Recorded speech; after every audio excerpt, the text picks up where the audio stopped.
Today I'm going to show you how to get daytime run lights or DRLs in a car that doesn't have them as standard. This is my mid-spec Nissan Leaf 2021. It has nice LED eyebrow lights that only work with the light switch, but I want them to come on automatically during the daytime whenever the ignition is on. First, switch everything off and gain access to this fuse box.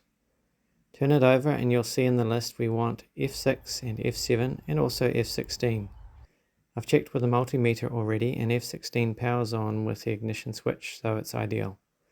I also checked which side of each fuse slot supplies power. I'll explain why this is important soon. Pull the two fuses at F7 and F16. I'll use two adder circuit devices with two 15 amp fuses which can be easily found online or at your local automotive store. Insert the two fuses we just pulled at the bottom and the new fuses at the top. You can see I've already cut the two bullet connectors off the tails. We don't need them. I've also stripped and tinned the wire ends. This diagram explains how an adder circuit or adder fuse works.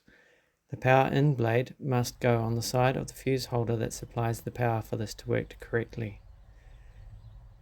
The other item we need is a Schottky Diode with at least a 5 amp rating.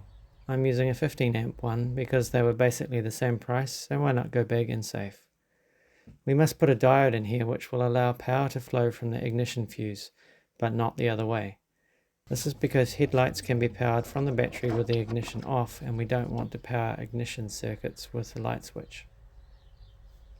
I've trimmed the diode leads and tinned them with solder, slid some heat shrink on, and solder the diodes to the leads. Make sure your ignition fuse is on the black end of the diode, not the silver line.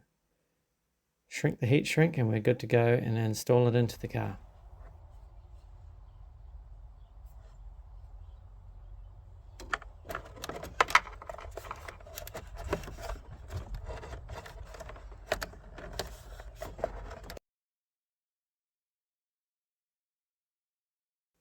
Once everything is inserted tight and correct, test with the light switch off and the ignition switch on. Also test with the ignition off and light switch on. Everything should work as expected. Clip the fuse box back in and drive safely. Thanks for watching.